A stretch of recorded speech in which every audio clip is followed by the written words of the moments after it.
Someone cried to the right of me, at the very back of the theatre. In the middle of watching this film, she sniffed and wept in near silence. Her boyfriend, slightly bemused, held her face in his hands, muttering, "What is it? What is it?" I think it was the part where at least 50 bodies were piled up on a truck about to be dumped into a mass grave.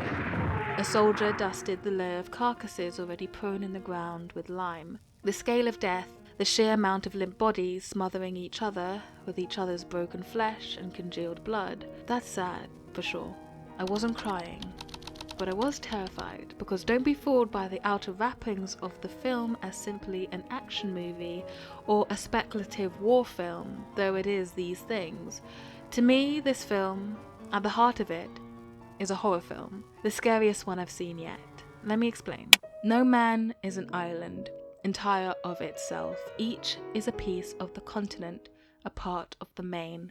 Civil War, directed by Garland, is set in the near future where America is amidst a chaotic and violent civil war. Various states have banded together and have created a dissenting militia on their way to the White House to perform an insurrection against the president and his fascist government. Seasoned photojournalist Lee Smith, along with combat reporter Joel, old-timer journo Sammy, and Jesse, a greenhorn photojournalist just starting out, take a harrowing road trip across America in a race to interview the president before it happens. My initial perception was that this was either going to be a straightforward action thriller film like White House Down or Olympus Has Fallen, the main function of the film being to provide a high-octane spectacle of patriotic heroism. Either that, or a highly political film with clear biases against one side of the political aisle, the sort meant to fearmonger the audience further into their entrenched views, like clucking chickens into their coop by a bullish farm dog, with the logical complexity of a spooky story you tell children at bedtime to keep them from misbehaving. I sort of wish Civil War were of these two options.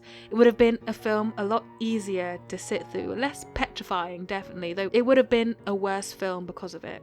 Especially the latter option, which I'll come to later in the video. But no, if we are to look at this film philosophically, which I am because Civil War is at the heart of it a philosophical film, the movie sits among horror classics as terrifying as The Exorcist and The Chainsaw Massacre. The reason for this I'll get onto in a sec, though I will say that the thing that makes the movie so terrifying and important is what a lot of people would call the film's main flaw, though I strongly disagree. Going back to the premise of the film, as a pleasant surprise, Civil War is not about politics. It's a love letter to journalism. If a clod be washed away by the sea, Europe is the less.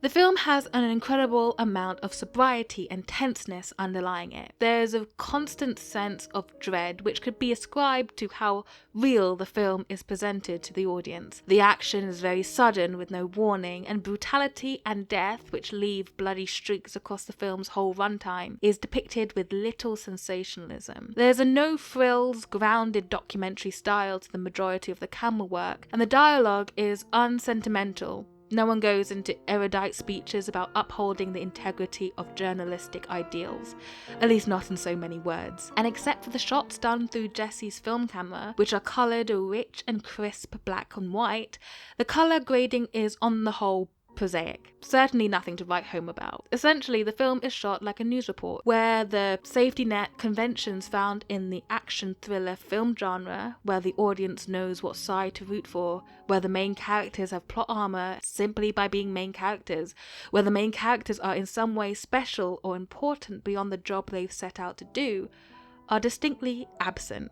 Not to say the film doesn't care about its characters. I would say the film takes major pains to present the complex feelings the journalists experience documenting the conflict. Whether that is existential defeat or excitement, optimism or moral apathy, the audience gets its insight into how each journalist is reacting to what they are documenting. Their differing reactions largely dependent on what phase they are in their careers. What doesn't care about the characters is the harsh reality the film film is recording, much like the reality of war doesn't care about individuals outside of film. But Garland does make impressive, though understated, stylistic choices underlying the film's deeper commentary on journalism, chiefly the experience of the job in a conflict and the journalistic ideals involved with the profession. For instance, the disinterested beauty of an image, i.e. the aesthetic appreciation of an image, regardless of its context, even if it's portraying horrible acts of brutality and cruelty, is presented in the film. When Lee and Jesse take photos of the injured and the dead, the previously loud, explosive sound design fades away, and all that is left is the image. This appreciation for the image comes to full force in the scene where the journalists are driving through a forest on fire. Though objectively, it is the depiction of destruction, the fire embers glow serenely like stars. To war photojournalists, the importance of the image is that no matter what it depicts, it is the undoctored truth, a truth which they are compelled to capture. However, this commitment to the truth which an image can bring comes at a heavy psychological price, a fact related both visually and orally to the audience. Jarringly upbeat music plays in conjunction to harrowing violence, a symbol of the dissociation and detachment that occurs when amidst a war zone. And Lee starts getting increasingly longer moments of distress and panic, which Garland represents with chromatic aberration on the shot, showcasing Lee struggling to detach herself from what's in front of her lens. Lee literally becomes not able to focus. As well as if a promontory were, as well as if a manor of thine own or thine friends were. If you haven't guessed, I really like this film, but there are some minor flaws, chiefly two, one more trivial and theoretical than the other. Trivial theoretics first, and it's not as much a criticism as an interesting point of note. As realistic as this film portrays itself, Garland's depiction of the ordinary heroism of on-the-ground journalism is very far from the reality of the typical journalism we see today. Jesse, the greenhorn, references Lee Miller, an iconic war photojournalist, as being one of her inspirations, and Jesse's decision to photograph the Civil War, despite people trying to talk her out of it, mirrors Miller's own decision to photograph World War II, in opposition to her family and friends' plea to do otherwise. Personally, Robert Capa and Gerda Taro come to mind as having an even stronger relevancy to the themes in this film. These two photographed the Spanish Civil War,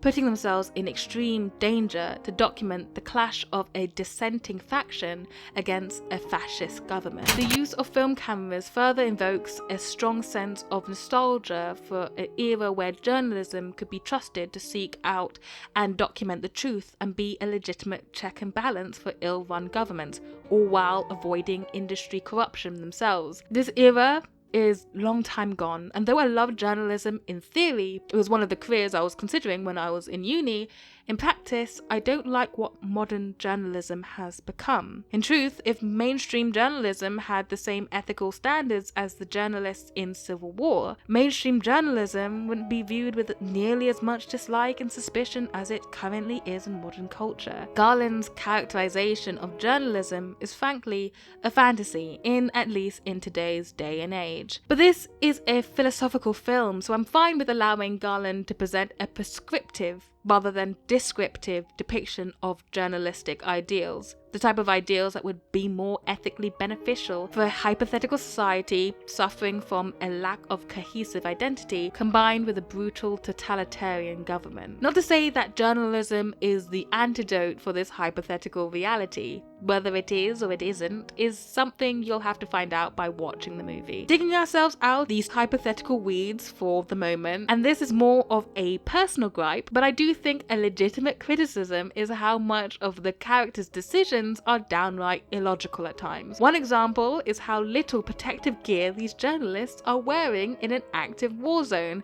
and how seldom they decide to wear even the small amount they do have. I don't know about you, but if I was in an active war zone, I'm wearing my bulletproof vest to the shower. You will not catch me without a helmet. I'm carrying at least a taser, if not a smoking steel. This might be another callback to the nostalgic past of journalism, where a bulletproof vest consists of having an extra shirt, but set in the near future, This is an illogical oversight for the characters. Somewhat belated, the characters themselves could have been more fleshed out. Their personalities seemed to amount to little more than their differing perspectives as journalists, rather than fully rounded people. This adequately works for the movie they're in, mostly because each journalist's personality is very distinguished, precisely in its contrast from the other journalists, but it would have been nice for them to be more developed as characters. This is not an overly big deal, since it doesn't take away much from either the watching experience or the film's overall thematic importance. Each man's death diminishes me, for I am involved in mankind.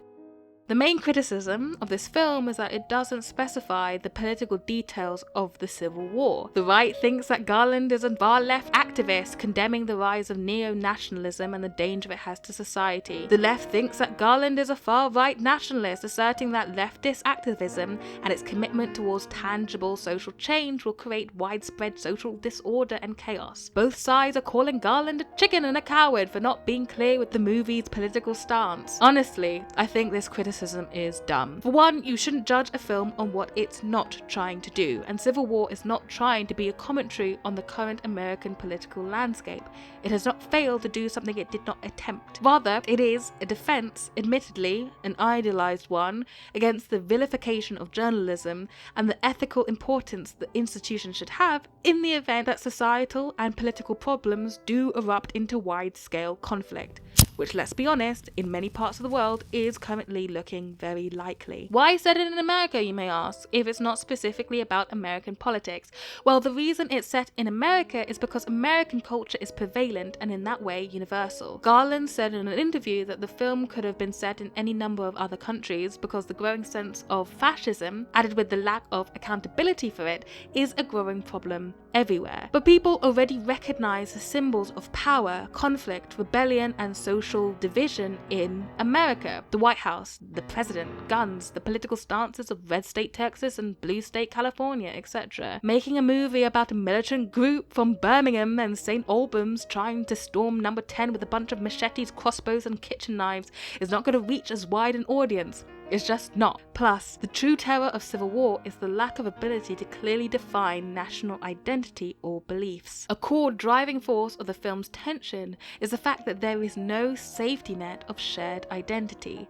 Neither the characters nor the audience, for that matter, have any idea who's to trust. In the standout scene with the guerrilla soldier, played by Jesse Plemons, asking the main characters what kind of American they are, this fear that American identity isn't a universally accepted concept, but one that can be arbitrarily redefined, is played to nail-biting effect. Philosophically, it's this lack of universal identity, this arbitrary but militant cultural chasm, which makes Civil War a horror film. All the more so because out of everything else in this film, this attitude is what is closest to our current reality. And if that doesn't chill the blood in your marrow, then maybe you're the bump in the night society needs a nightlight for. Being A24's most expensive film to date, with a production cost of $50 million, Civil War may seem like a big budget departure from A24's niche, producing indie films with a stylistic or thematic focus. I disagree. Civil War is a stylistically understated and thematically poignant film,